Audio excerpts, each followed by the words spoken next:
You're a busy professional. You don't have time for fluff. You need strategies that work, and you need them fast. Welcome to Busy Pro Fast Wellness with me, your host, Alan Welsh. We're here to give you science-backed hacks and actionable tips to boost your focus, minimize friction, and maximize your results. Less time, more impact. It's time to get well, stay strong, and thrive. Let's get to it. Hello and welcome back to Busy Pro Fast Wellness. This is the podcast for busy professionals who want more vitality, more presence, and more energy in less time. If you enjoy the show, I'd really appreciate a quick rating or review on your platform of choice.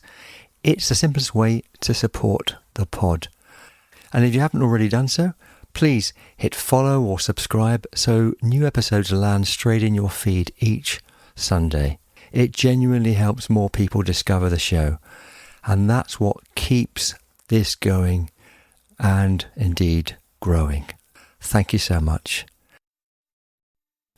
After my last episode on sleep, somebody got in touch with a fair point, and they said, yeah, it's all very well to talk about the importance of sleep, but what if you actually can't get to sleep in the first place? And yes, that's a different conversation entirely. So today we are going to keep this simple. No complicated theories, no mysterious techniques, just practical ways to make your bedroom work with you, not against you.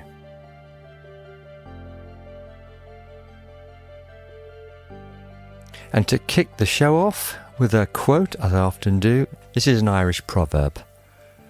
A good laugh and a long sleep are the best cures in the doctor's book. So, if you are someone who has trouble falling asleep, the instinct is to blame your mind. Overthinking, stress, too much going on. But often, the first place to look is your environment. Because your brain is constantly asking one question. Is it time to be alert? Or is it time to switch off? Your bedroom is answering that question before you even close your eyes. And today I have 5 tips that are not only for insomniacs, but for anyone who just wants to improve their sleep experience to perform better throughout the day.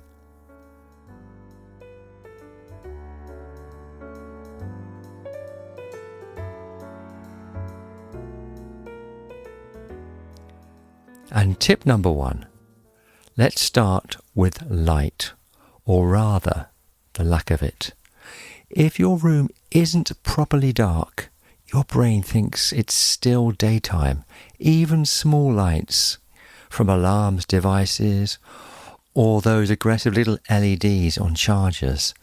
I actually cover them in our room to kill that glow. It's a simple fix. So make your room darker than you think it needs to be.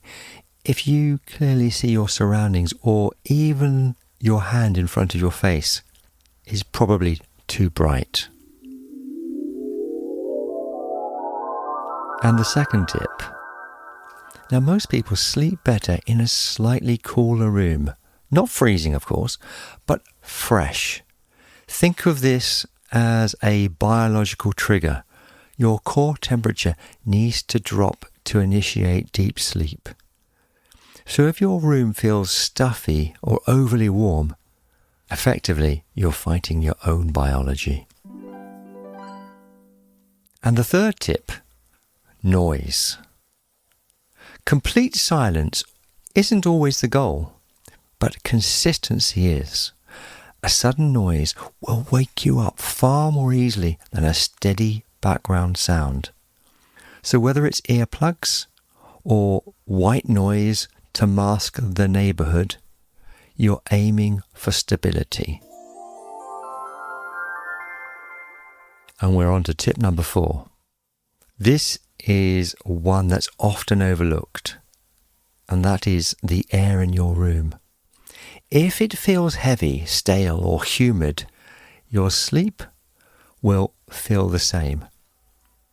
So opening a window for 10 minutes before bed or simply improving the airflow makes a massive noticeable difference.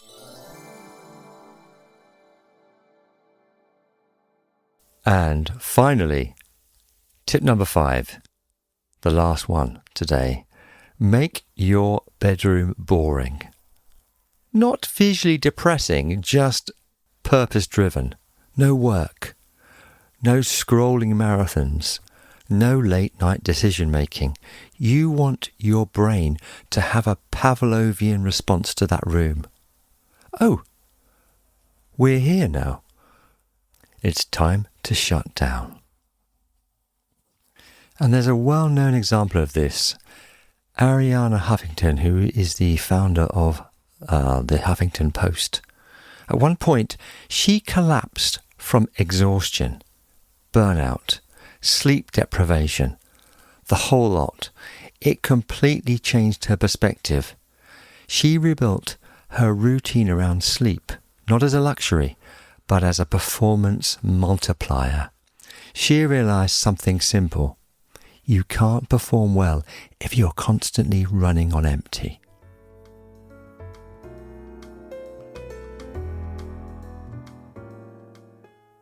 So, as is often the case, I like to bring in a practical drill. This is called the 5-minute wind down.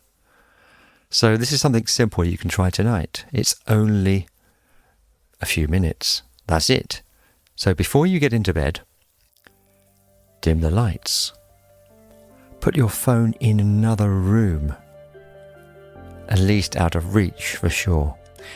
Sit or lie still. Take some slow breaths in through your nose and out through your mouth.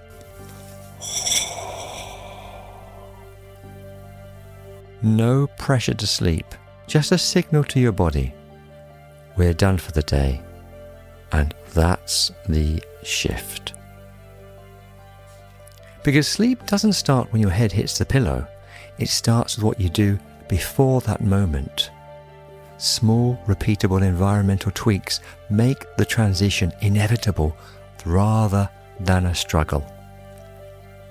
And to quote the inventor and author E. Joseph Kosman, the best bridge between despair and hope is a good night's sleep. So tonight, keep it simple. Darken that room, cool it down, clear the space, and give yourself the best possible chance to switch off.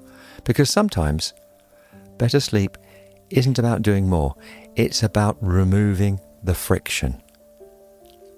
If you found this useful, a quick rating or review really helps. And for more simple practical tools, head over to alanjwelsh.com and grab your free copy of the Busy Pro Fast Wellness Playbook. And don't forget to follow so you don't miss what's next. Take care, sleep well, and goodbye for now.